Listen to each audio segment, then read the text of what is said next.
A lot about work ethic. I hear a lot of people talking about hard work and work ethic and things like that, which is very important.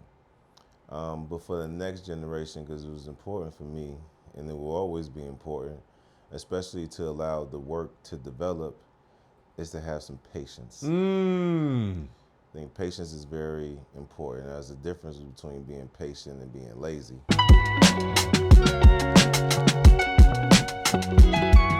Well, first and foremost, man, I'm just excited to have a very special guest with me today, Sheldon Bailey, who has a great background in multiple things. But before we get started, I really want you guys to understand we're focusing on a show called Unstoppable Through Adversity.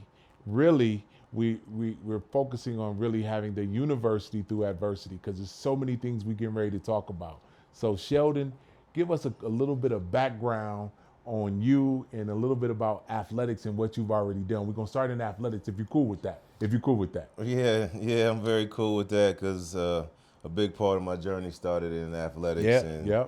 basketball. I was born in Germany. Okay. Both of my parents were in the U.S. Army. My dad was a ball player. So some of my earlier memories were in the gym with my dad Getting playing it in. ball. Getting it in. Yeah. And my mom exercising and working out, doing aerobics and all of that. So Right. with both parents being in the Army and being like physically excellent U.S. Army soldiers, fitness and sports were completely like a big part of what we did in our household. You know what I mean? Doing push-ups and sit-ups Yes, sir. before I went to Yes, bed at sir. night, things like that. So So, you was already developing the mindset early, is what I'm hearing you say. yeah, for physical toughness for sure, physical I excellence. love that. Definitely, like my parents, we was cranking out them sit-ups and push-ups. Both of my parents consistently got perfect scores on the Army fitness test, so they set the bar pretty high Very whenever it high. came to the Very high. physical excellence. My first sport it wasn't basketball. Okay. It was actually soccer. I was a really tall kid early. My mom is Jamaican, and so there was the soccer influence Right off the there. top. Yeah, you know what I mean. And because I was tall, I was a little uncoordinated. Okay. If you ask her, anyways. So she wanted my footwork to get better. So we did soccer, and soccer was fun, and I excelled pretty well. So actually, by the second season, like I was one of the best defensive men in that little Well, that league. says a lot. That says a lot. And it sounds like you got coordinated at the same time. Like a lot of stuff happened while you were playing soccer. Yeah, I did. It was a lot of fun too. I think I was the only black kid in the league. Oh, We were in San Antonio, Texas, and okay. I'm pretty sure I was the only The black only kid. only one out there Only, making plays the though, only making brother. plays. Yeah, I was the I only love brother in that. that joint. Hey, hey. But it was cool. I see that old team picture had resurfaced on Sure, Facebook not too sure, long sure. ago. Somebody was like, post that Yeah, for a it was minute. kind of funny. I moved on to basketball, but I wasn't very good at first. I kind of played a bunch of sports. I played t-ball. I didn't really like baseball that much. I did t-ball and baseball. I did what else? And like basketball. So when I first started playing basketball, I wasn't very good. I was like the tallest kid in the league, and I didn't score a point all season. Wow, I'm like, wow. oh, like Right, how right. you not score a bucket the whole season? Man, I'm sure there was a bunch of people saying he ain't gonna be good at this at all. Oh my God. I think I might have had a couple block shots, but that was the best I could That maybe was give it. you with some block shots, maybe some rebounds. And I tried really hard to score, but I could You not get the couldn't do ball in it. the Couldn't do basket. it. It wasn't your time. But you know what? I want to say this, and this will probably resonate because based on what your parents had done, your mental toughness was already there. So even though you weren't good at the time, Yeah, you became good. Let's talk a yeah. little bit about what you did after your, talk a little bit about your college and then you playing professionally. That's where I want to Okay. get to. Okay, cool. Well, not being good early kind of fueled me to want to be better. Right. And then also, whenever I moved with my father around fourth grade, we started being serious. And Right. he seen that I was determined.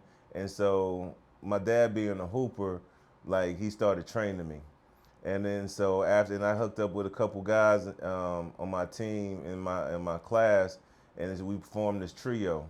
And so we always hung out together, always played, always Right, practiced. right, We just kept right. getting better and better and better. So it went from like not scoring in the league to wind up being like league MVP and things Like like that. that. And Like then, really starting to show promise. And by the time I was in middle school, I was out of here. I was a D1 prospect, and everybody knew you then. the future, Everybody knew you. it was set up pretty well. It was set up for, but it was the work ethic and the stuff that with my pops, man. Honestly, he got me right. And then That says a whenever lot. I went to high school, I was a star player. I was, top 30 in the country. And hold on, let's go go ahead. back. Let's go back because I Cool. want to go back. You said back in high school. Where did you go to high school at? Because I want those who are tuning Okay. into our show to understand a little bit of history, especially if you know the area. Give us a little bit of background. All right, so I bounced around a lot of schools because my parents being in the Army and they divorced when I was about 5. So I wound up going to like 6 elementary schools and 2 junior high schools, 3 high schools. I finished junior high school in Germany. When I was in Germany, I really started to flourish as a basketball player. So I practiced with the varsity. I played with a German club, and I also played with an American international team where we went to Belgium and we went to France. Okay. And we played international competition. So you was getting high level competition early Yeah. in the game. Yeah, for And, sure. and people don't understand, and I always say this, the experience says a ton, especially if you get it early. And it sounds like you were getting it early and your mental toughness at the same time folded you into who you became. Yeah, for sure.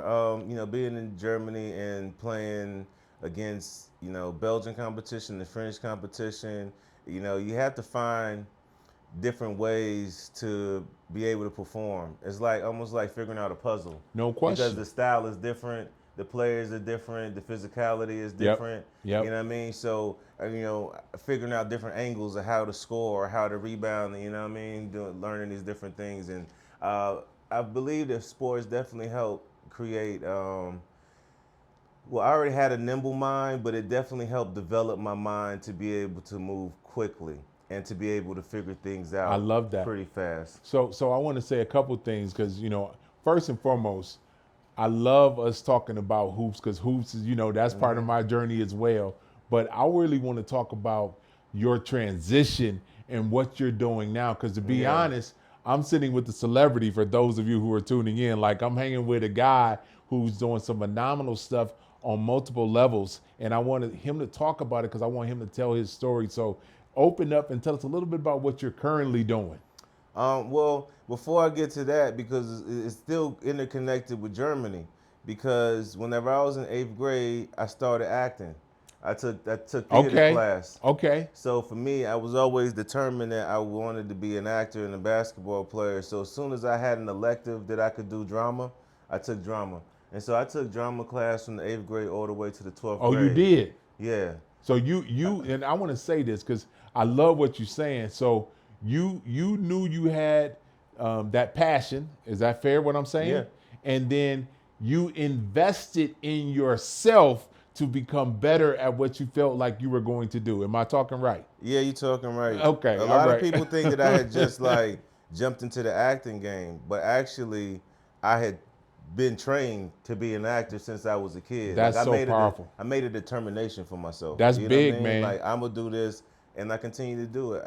Fortunately for me, I had supportive parents and then also supportive teachers that saw something in me, and I didn't look like the typical drama Sure. student, and they respected that, and they actually accepted the challenge and helped make me a really good actor. Well, I want to say this, and based on what you just shared with me, you had people who believed in you.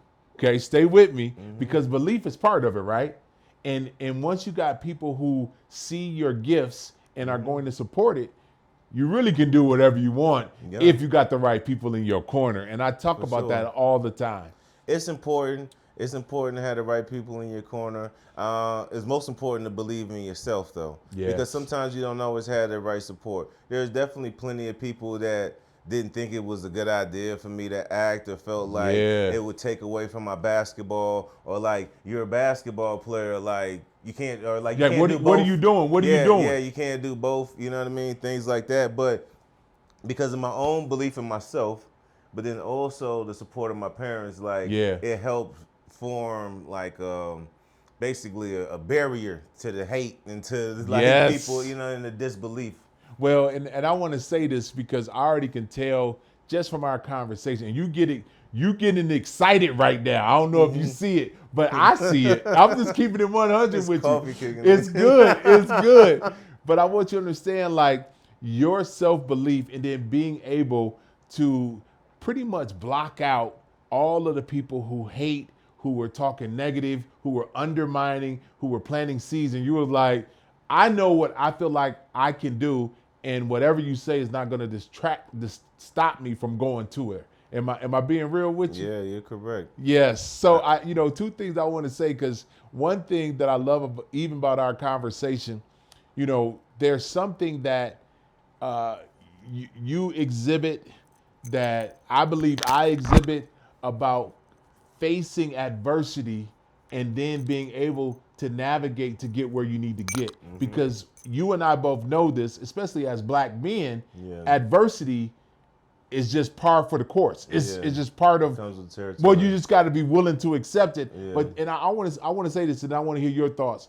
Accept it, embrace it, and get through it. What are your thoughts? Let me hear what you got. I mean, that's what you have to do. I was talking to somebody yesterday, and they were saying that how scared they would be to be an actor. And I've experienced some stage fright at times in my career. I've witnessed it from veteran actors, stage fright or whatnot.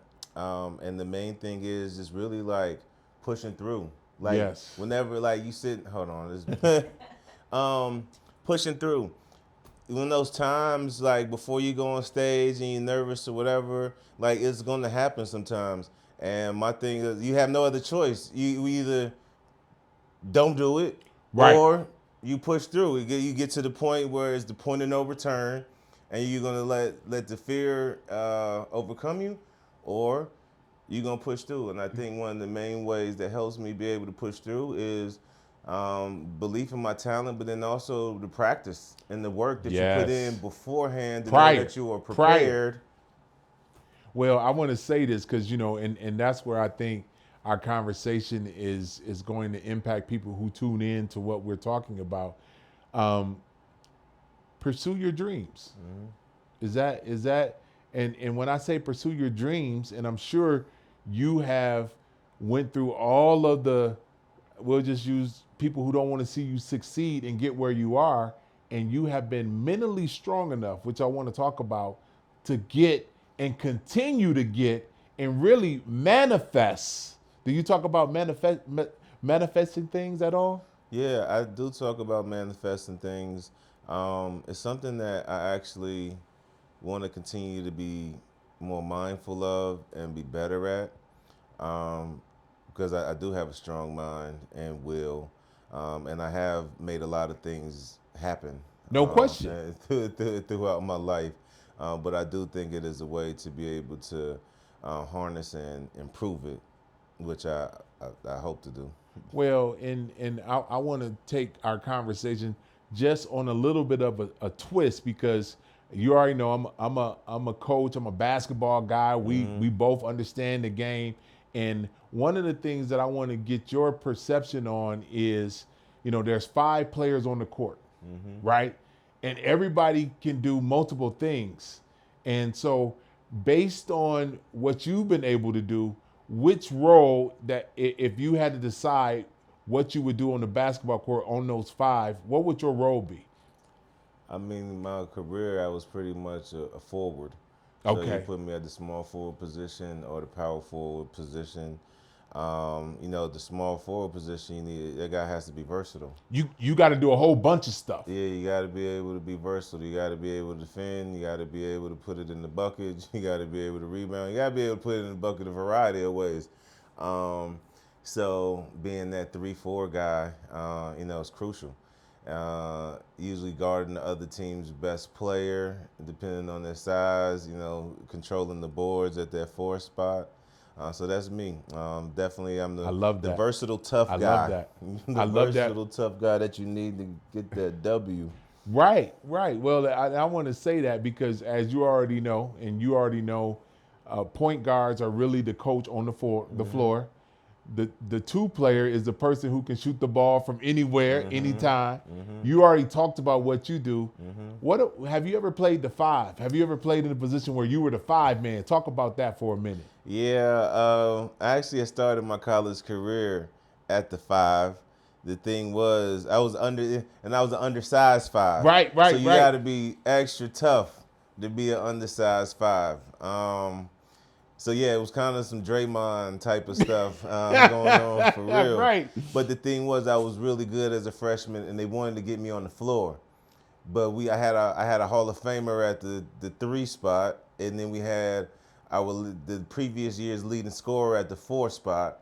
So they put me at the five. And I had great jumping ability, and I was a really strong guy. But at 6'6", at the five, like it's kind of tough. You know, I'm going up against 6'11", Right, 7-footers. beast. I already know. I remember this dude at Bradford, man, 7-foot dude, like 280 pounds. You know what I mean? Straight wrestling match. Like, He was making, and this is what's so funny, and this is why people don't understand. Basketball is extremely physical, and people don't really understand. There are things happening that you don't see because you're not on the court. But I promise you, when you finish that game, you're gonna get some ice. You're gonna sit in a bed of ice. I mean, you're gonna have to recover because it's a big deal. especially when you're in the trenches. In the trenches, you're around that basket in that key area, Oh, I already know. it goes down. And this is why I'm just excited that we're having this conversation because that speaks to who you are and how you've been able to overcome challenges and continue to move forward. So give us a little snapshot of stuff that you've already done in the film industry so people can get a better feel. Because I want to make sure that people understand, like, I'm sitting with the star and I'm excited to have this conversation and I'm humbled, but not only that, I want people to understand you bring a lot to the table and your mindset is big because we want other people who tune in to have the same mindset. All right, well, I was figuring how I want to Take your time. Take your place time. this out because the thing is, part of the thing that you're talking about and the whole point of this is being unstoppable and going through adversity. Right. So before Hollywood, I'm gonna get there. Okay. Take your I time. had to go through some serious adversity through basketball. In the 11th grade, as the number one player in the state of North Carolina, I almost completely tore my left knee.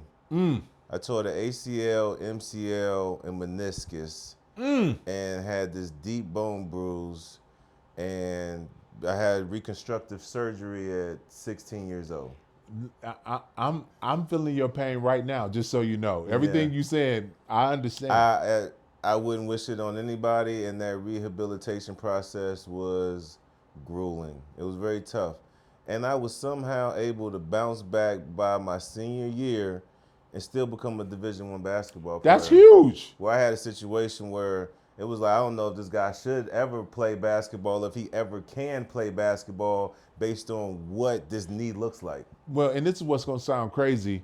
Sometimes even the professionals will discourage you without realizing that they're discouraging you. Yeah, So you having the mental toughness to go, you okay? yeah. You talking crazy, but I'm not accepting what you're saying. I didn't accept it. Yeah. It was a lot of pain, and I pushed through it, but I went to rehab every single day, and I didn't quit. I didn't quit. And even through the college process, like, you know, some of the higher schools that fell off or whatever, but I still kept pushing. I Yeah. kept pushing, and I became a D1 basketball. I even had another minor surgery my senior year In between. before the season started. Wow. In September, I had to go in there, and they had to go do something with the meniscus, and I still made it in time. I think I missed the first couple of games, but we had a big schedule that year, and I wound up playing through it, and I got to college and doing that, and then whenever I transferred between my two years at Winthrop University. I went to Winthrop University, and then I transferred to Florida International University. And the week before I transferred I got school started in Miami. I was playing pickup ball back home.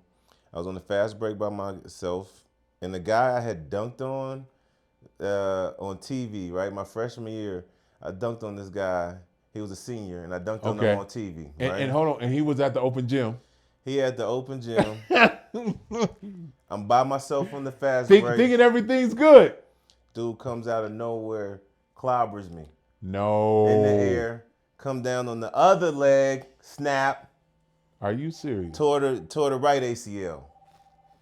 So I'm over here just like, so I tore the right ACL, and I'm just over here just like, at that moment I thought it was over.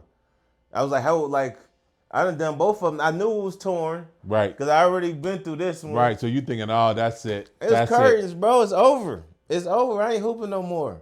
It's it. Yeah. I'm laying on the ground crying. Just thinking my whole life is just changed. It's done. That's son. deep. I'm about to go to school like on Monday. It's Friday. That's you know deep. what I'm saying? But you know what? I licked my wounds and I had that surgery. I went to school. I had the school showed love, even though it didn't happen there. Sure. They still helped me with the and process. they helped you with the recovery. All of that. I did the whole physical therapy through FIU's training program. And at that time we took our time. And so instead of the 6 months, because I had the pressure of trying to get a scholarship, I took 10 months. Okay. All right. But still, this is like, you still 10 months of trying to get back on the court. Well, going and through mentally rehab. too. Mentally too now. I'm with and this you. is number 2. Man. With the other leg. But see, that's an unstoppable mindset right there. You know that. I got to add that in there because that's what we're talking about. Like, yeah. And I love that you were willing to accept that the reality of what was happening to you physically, but mentally, you knew you had more in you, which is powerful. I did, and yes. I got back on the court. I became a Division I starter again, a Division I starter. So sometimes when people see me and understand maybe my basketball ability and talent, and kind of seem unsure why I made it to the NBA, or like, why didn't you make it to the NBA? I don't blame the knees, but at the same time, like, you got to understand what I had to go through, and even where the mental space that it put me in, and also the track, it changes your track, what track I'm on, you know what I mean?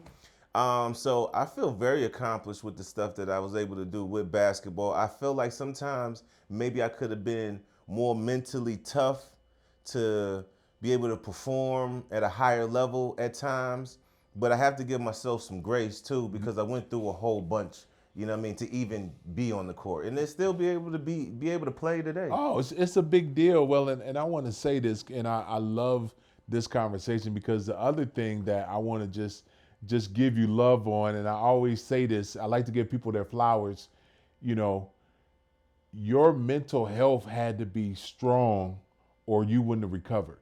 You know that, right? Yeah, sure. And you had to literally tell yourself that not only am I going to play, I'm going to become a starter, and I'm going to end up playing at the next level. Even if it's not the league, I'm still going to get workouts. And so I really want to take a moment to honor you and give you your flowers, because I think that's powerful, big dog. Thank you. But on the other side of that, talk about what you're doing right now and some of the things that you have unfolding, because the reality is what we're talking about is developing that unstoppable mindset that everybody needs to develop and have. And you got to carry that with you, and you have it already.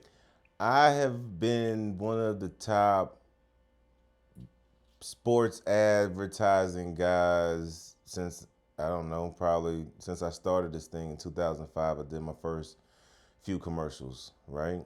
I was fortunate to do that stuff with Dwayne Wade and Shaquille O'Neal early in Miami, working on their ads, right? And so to this day, I probably have somewhere north of 200 commercials that I've done. Over 100 of them have been basketball commercials. Yeah, absolutely. A lot of basketball commercials, a lot of major I've probably seen ads. you in a couple of them.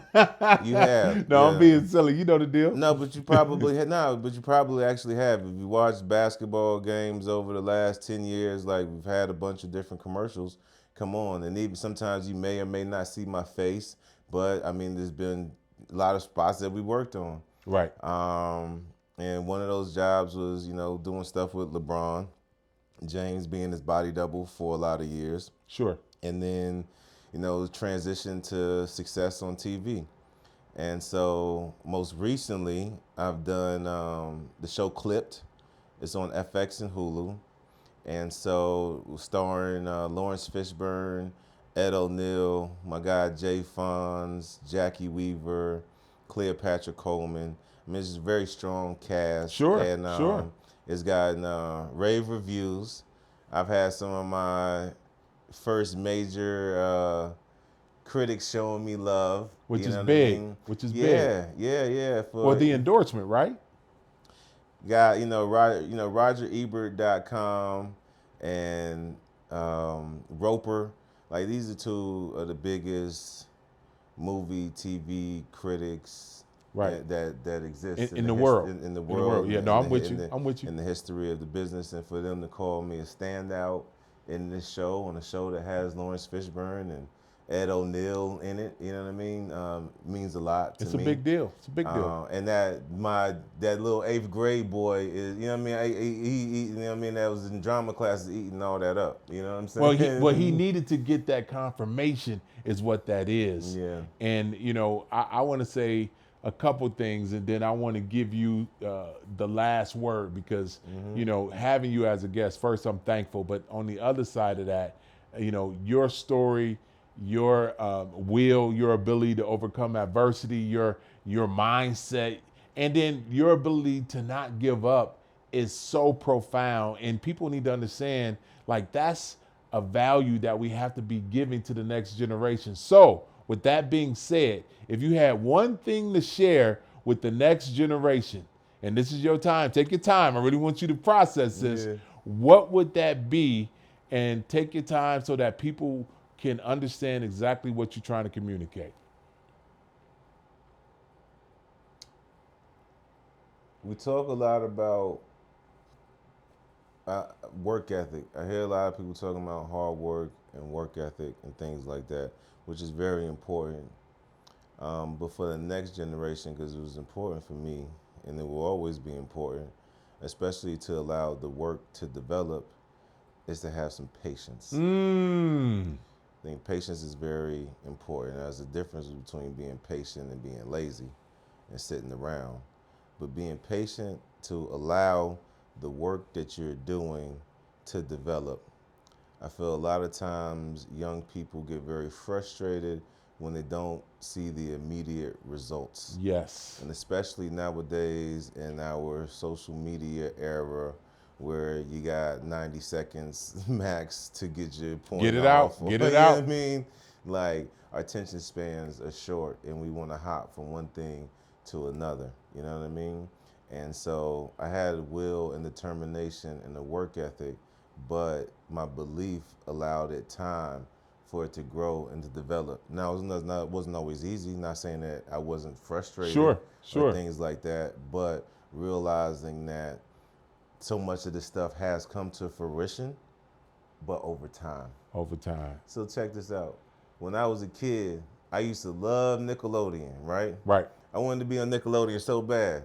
As a little kid, my parents, I was like, can we go to Orlando? Because that's where you used to film all the time. Right. You was already trying to strategize. They was never trying to let me go to Orlando. They always, you see the thing on Nickelodeon. If you want to be on Nickelodeon, I'm like, yo, I'm trying to go on Nickelodeon. I wanted to be on Nickelodeon so bad, right? And I grew up and kind of forgot about it. In 2015, I booked a role on the Nickelodeon television show and became a series regular. And I did 57 shows. Wow. I did 57 episodes on Nickelodeon on Game Shakers. And it was one of the funnest, best experiences that I've had in my career, in my life. And little Sheldon, and in his 30s, was still so happy Still and pleased. excited. I was like, you know what? Even though it took a while for it to come around, it did come around, and it's still pretty awesome. Oh, at the time, my son was like 9 years old. So for me, it was almost it was like the best job a dad could have with a kid that was 9. So like my little 9-year-old self is happy, and then my actual 9-year-old Son. son is like living his best life with all these Nickelodeon stars and running around like he owned the place. Like it was awesome. That was And good. so somehow it still kind of came back around Well, in some weird way, right? And I want to say this, and this goes back to how important it is to manifest, because you had already thought about it, had intentions to make it happen. It just took a little bit of time. Like you said before, you were patient, and now it unfolded. And that's and it a big happened deal. differently than I expected, but it did happen. It did happen. It did happen. It did happen. Well, first and foremost, man, I just appreciate you being a guest. You've been unbelievable. Your energy's off the charts. I want to encourage people to tune in. University Through Adversity. We're excited to have him as our guest, and thank you guys for tuning in.